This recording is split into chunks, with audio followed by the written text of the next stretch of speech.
Hey everyone, this is Rascal, and welcome to the final thoughts on Macross Delta. We're finally here. Hopefully, this gets uploaded in time today. And you know what? I had to go back and rewatch my old video, my old opinion. And after watching the whole series in total again, so what are my thoughts? Well, I originally said it was a miss, and you know what? That was the wrong thing to say. Here's why. It's a good anime. It's still good. It's still watchable. The thing is that it doesn't feel like a Macross anime. And the reason I say that is the best comparison I could come up with is Star Wars Episode 7. Look at Star Wars Episode 7. It's a great movie. It has great characters. It has great moments in the movie. But it doesn't feel like a Star Wars movie.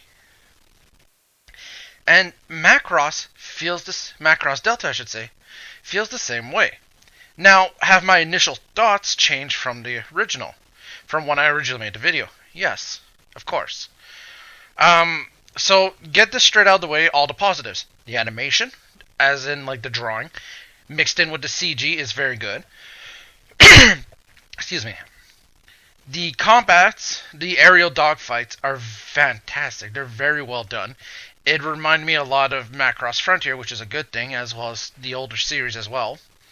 It kept up the traditions of the original Macross. Good animation, good combat scenes, great music. Sometimes they had character moments.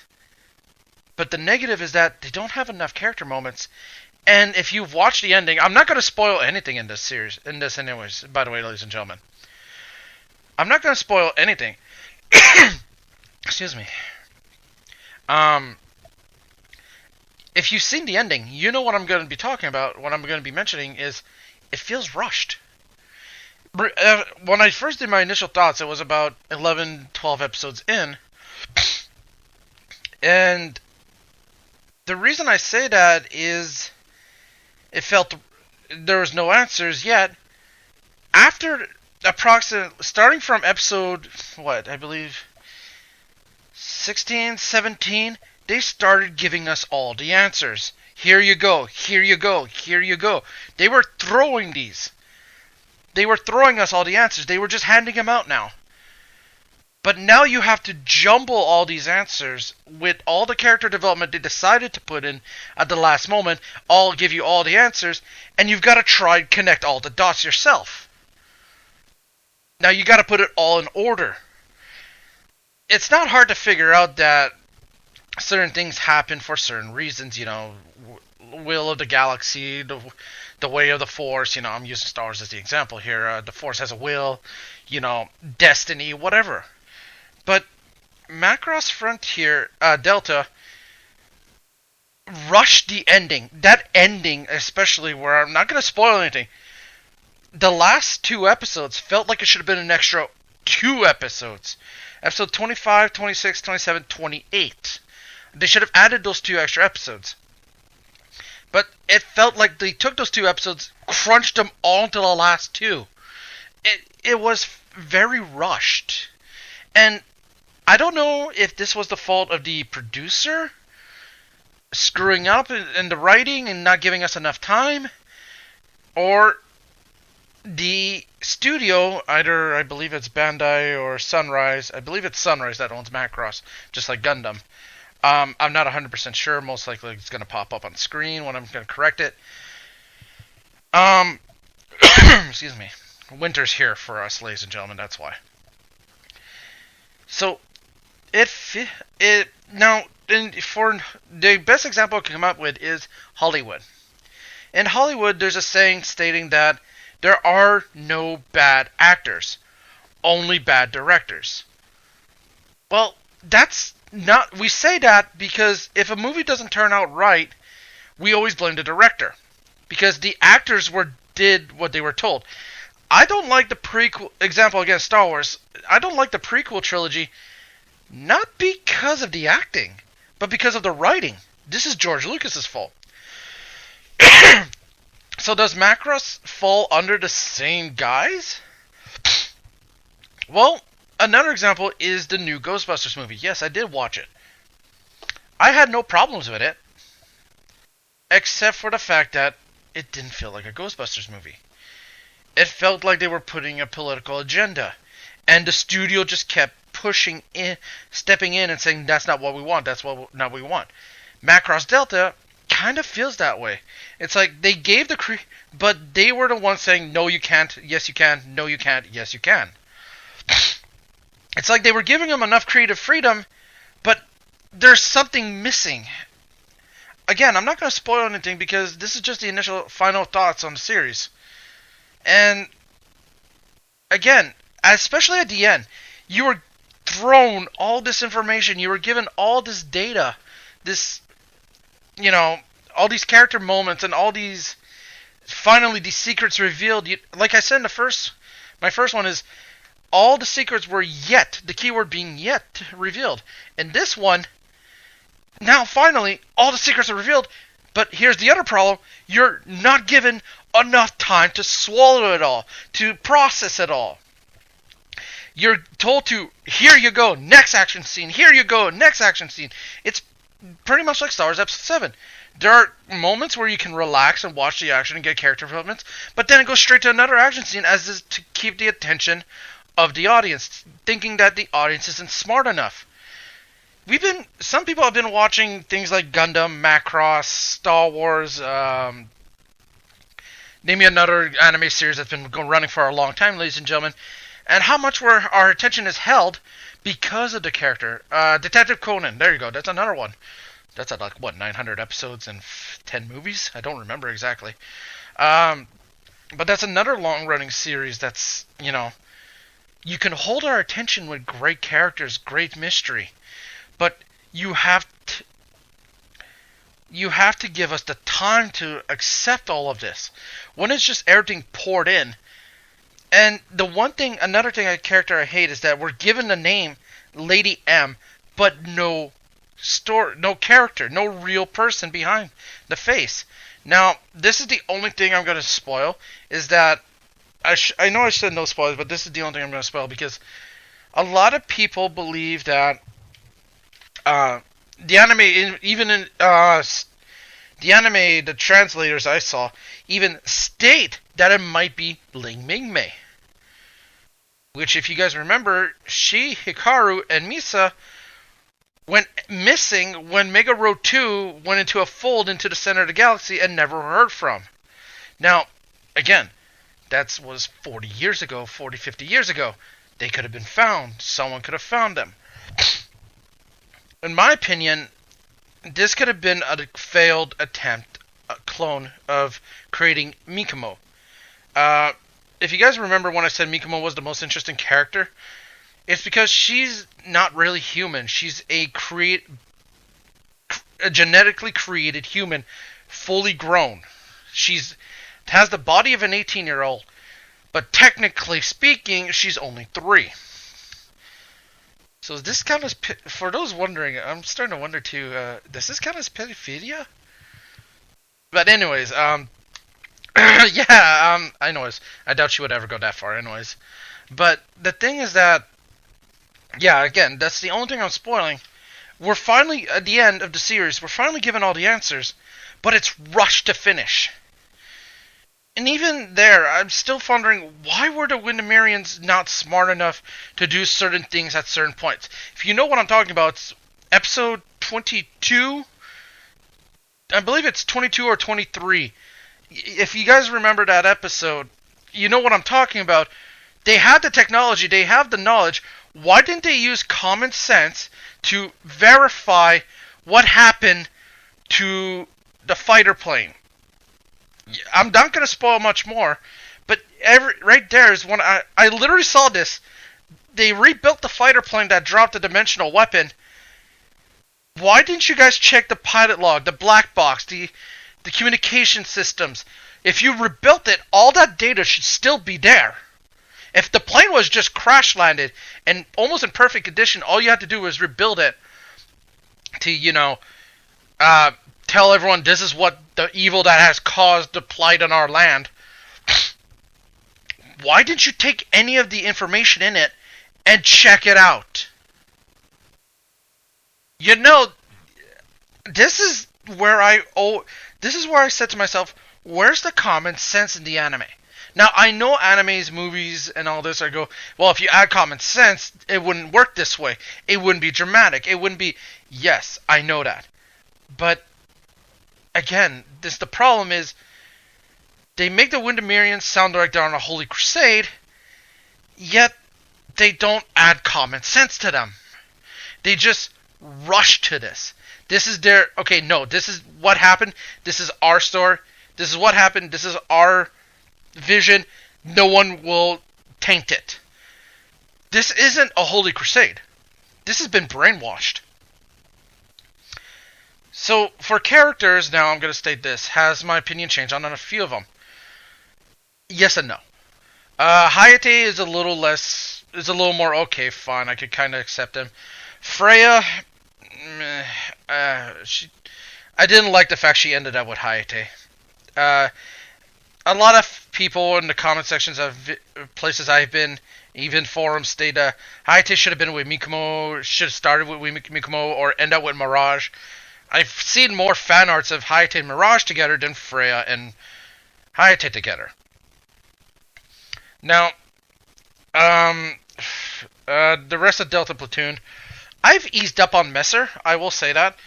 I get it now that, yeah, he's been a hard ass, he's the asshole, because he doesn't want people to... He doesn't want his squad mates to die. He doesn't want people to do the same mistake he's done. He wants his squad to survive. It's just the way he was written was making him look like so much of an asshole that we didn't have time to... I ended up not caring, but the second watch, I said, okay, it sucks that he's dead. It's sad. He's still an asshole, but I get the point behind him. So, this falls under the writing of the character. I do not blame any of the voice actors or actresses. I do not blame any of them. I have never blamed any voice actor or actresses. Again, falls under, there are no bad actors, only bad directors. They were given a direction, they did it. Captain Arid, again, he's Ozma, but not as like badass, but at least I get the point again. He's just the most experienced pilot. He knows what he's talking about. If someone has a question, he's there for words of wisdom, blah blah blah blah. The captain of the Elysion, I've never mentioned him, Ernest Johnson. He's a Zendradi. He's actually okay with me, you know. Again, he's well known as a military tactician. He's not a fool. He knows what he's talking about. He knows how to work the system. He's even though for Zendradi I say he's human, I state that, but you know, he has sentiments. He knows that it sucks that there are people still stuck on Ragna. He wants to go back for them, but without the proper ammunition, the fuel source, the power to back it up, there's nothing they can do. There's nothing they can do about it. Chuck is, again, I've always said Chuck's like the big brother of the group. He's a good pilot. He's a good friend.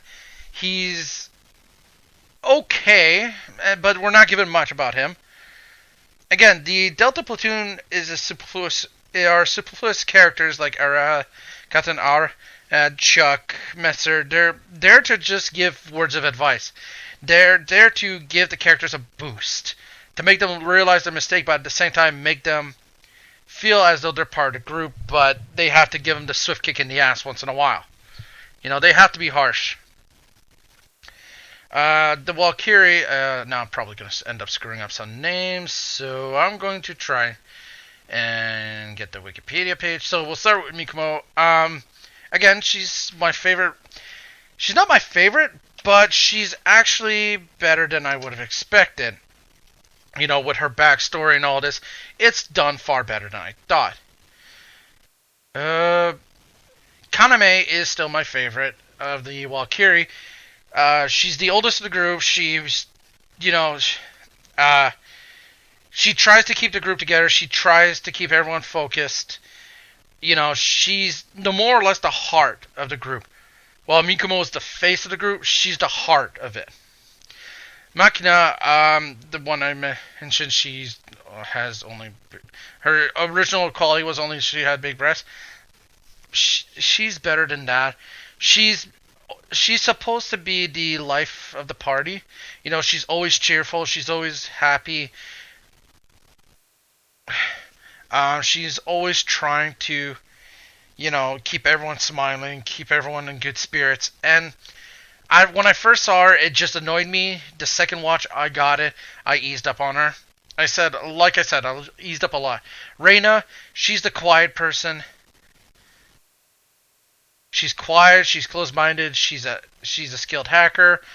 At times, there are times where it's her. She's not the most well-developed, but she's there just for, to give the opposite of Machina. Machina, I don't know how to pronounce it. I know how to pronounce Reina, that's not hard. Again, it's interesting to see two opposites interact and be good friends. Reina, not much can be said. Much of my opinion has not changed on her, but at least they're a lot better. I've already talked about Delta Platoon. And the others are not that important. Okay, let's get to the Windemarians. Hines, the Windsinger. Again, I can't take that name seriously without laughing. The Windsingers, who we, what we're gonna call him. He doesn't get much development, but enough development that, you feel bad for him being put into this situation. Yes, it's a dude, although he's voiced by a woman. Again, women are better suited for voicing young male characters than guys voicing young guy characters. It's just the way things are done. The Windsinger, you feel bad for him. He becomes the king later on. That's another spoiler right there, sorry. But you feel bad for him with time, and you could kind of get behind his position and understanding. But he's the one that's probably the most brainwashed, in my opinion. Next up, we have the king himself, Gramia.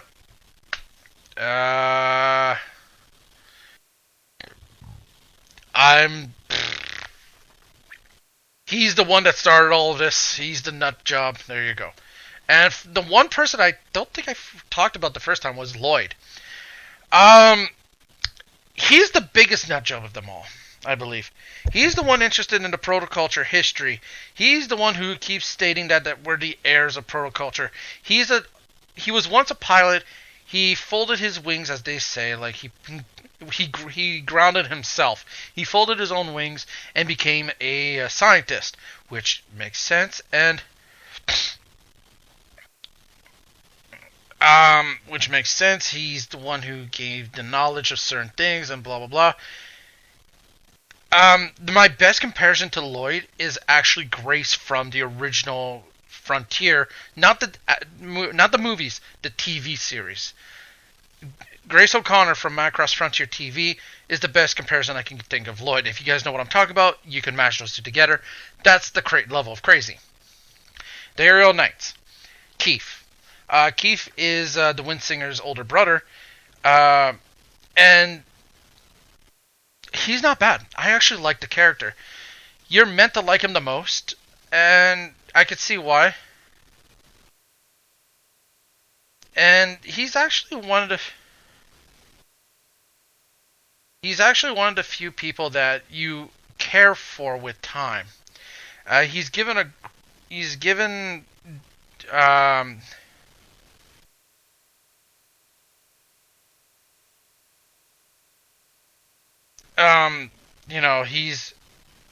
he's meant to be the opposite of Alto, but yet at the same time Hayate, but at the same time more experienced. He's supposed to be Messer of their group. He's the most experienced. He has great combat, and he tries to keep his teammates alive. But at the same time, he has his own agenda of people fight fairly. He has his father's mentality of one-on-one combat. The red-haired guy, Bogue, I've eased up a bit on him. He's still an asshole, but you know what? I can get his idea behind the fact that he wants to, he hates humans, but creating mass genocide is not the best way to go about it. The twin pilots from them, I really don't care. They're again, I believe Herman and Kazim, the two most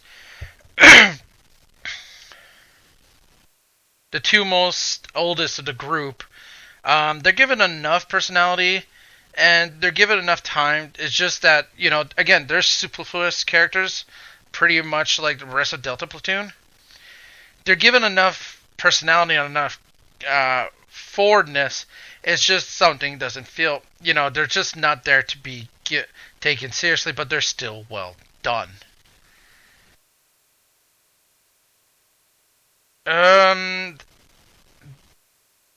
That's pretty much it. So, yeah, this is going to be a lot shorter than the first one. Oh, I thought so, but we're already at 20 minutes. Final thoughts is that what I wish would have happened is that instead of how it ended, the way it did, is that the aerial knights. One thing I wish they would have done differently is that rather than attacking a planet right away, the aerial knights would have done some recons. Each of them did a recon and meet one of the girls from the Valkyrie. And although they're humans or Zentradi, they had to hide that fact from. They hated them. Especially imagine Bogue having to, having to hold back his and to kill humans. And they meet and learn the fact that humans aren't all bad. This is the one thing I wish would have done better. So the group of the Valkyrie would have ended up with some of the knights, aerial knights. And rather than having Freya as the main star, it should have been Mikomo meeting up with Hayate, and through Hayate, learns that being, free-spirited, being, not wanting to be grounded, always wanting to be free, gets her to be more human, and she should have met the opposite, which was Keith. And, yeah, being strict is fine, being understand is fine, but being honorable, being standing up for your beliefs, for what you fight for, this is where it should have been. It should have been a reverse love triangle, in other words. It should have been, or hell, even have Mirage still fell in love with Hayate, but, in the end, do something very unique. This could have been a great opportunity for a great, unique enemies are enemies on the field, but friends out of the battlefield. And one day, finally, all this truth is revealed. Let's just say the Valkyrie are using, their technology to camouflage their hair colors, their styles, and their voice a bit. But when all this is revealed, they can't shoot each other. They can't fight. They don't know how to act against this. They have to act for their country, especially the Aerial Knights having to kill the Valkyrie, but they don't want to. And this would have been far better, in my opinion. Now, this is my opinion. You guys can have a different one. This is just something I thought of. And again, the last positive thing about this anime, the music. I fucking love all the songs from the Valkyrie. Even their single songs like Axia from Kaname, or I forgot the singer, the name of the voice actress / singer for her. The first ending theme that's sung by Freya. I love all of it. It's very good. It really stuck with me. So yeah, these are my final thoughts on the series. It's a good anime. It's just not a good Macross anime. It's not a good Macross. It still deserves its spotlight. But the one thing I see also a lot of people say in comment sections of videos and in forums is that if this is given the Macross Frontier treatment, which is 2 movies, let them fix all their mistakes. Let them fix all the mistakes. Let them have, if it happens, I hope they fix all the mistakes. Give us some of the questions in the first one, but giving us some answers, while in the second one, giving us the answers to some of the questions that were asked in the first one, and giving that the time to develop. Then have a 40-minute battle. Then have a good 20-minute dogfight at the end. I would love that. So yeah, those are my final thoughts. So again, final thoughts. Good anime, not a good Macross anime, but still deserving its spot. With that said, ladies and gentlemen, this is Raxco signing out. Hope you guys have a great day or night, and take care, ladies and gentlemen. And I apologize for this taking so long to come out, and I apologize for only having one video up for the Let's Play. On Monday, this will start up all over again, back to normality. Till then, thank you guys for watching. Take care, and have a great day or night.